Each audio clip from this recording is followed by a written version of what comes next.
大家好，我是娟子。今天咱们来做一个不用和面的懒人锅贴，馅儿特别的鲜，而且营养丰富。今天买了一把小白菜，先把根部去掉。小白菜刚上市，特别的鲜嫩。白菜中含有丰富的膳食纤维，脾胃虚弱、消化不良的朋友可以多吃一些小白菜。水开以后，在里面加一勺盐，放入小白菜焯一下水。这里加盐能保持白菜翠绿不变色。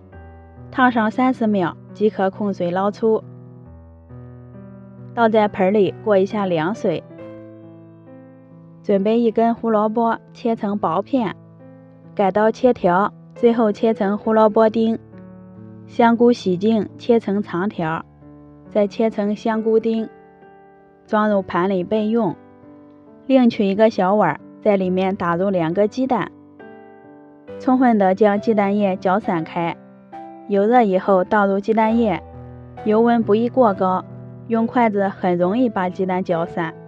炒成这种鸡蛋碎，关火，倒在小碗里晃凉。锅里留一些底油，倒入香菇和胡萝卜丁，先把食材炒到断生，加入盐、胡椒粉、1勺生抽、1勺蚝油。胡萝卜用油炒过以后，营养才能更好的释放出来。炒好以后关火晃凉，小白菜也放凉了，抓一把挤出里面的水分，抖散以后再切碎，好方便包制。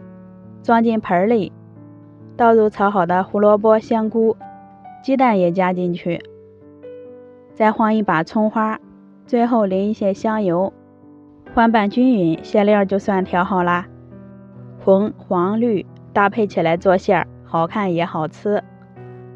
今天不和面了，买了2块钱的馄饨皮，拿2张重叠起来，用擀面杖擀大擀薄，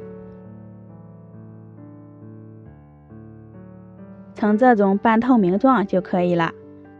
在中间放上适量的馅料，稍微整理一下，用面皮包住馅料，顶头抹一点清水，这样粘好不容易开裂。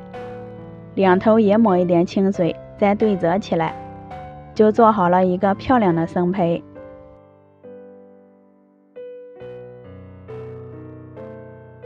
电饼铛提前预热，刷一层油，均匀的摆入做好的生胚，在表面刷一点油，锁住水分，开中火煎上1分钟。底部微黄以后，挨个给生胚换个面，将另一面也煎一下。馅料是炒过的，饼皮又很薄，中间换2次面就可以了。煎至2面金黄就可以出锅了。咱们的懒人锅贴就做好了，薄皮大馅儿，各种蔬菜搭配在一起，吃起来营养丰富，咬上一口超满足。不用和面擀皮儿，几块钱的成本就够全家人吃了。喜欢的朋友可以收藏起来试一下。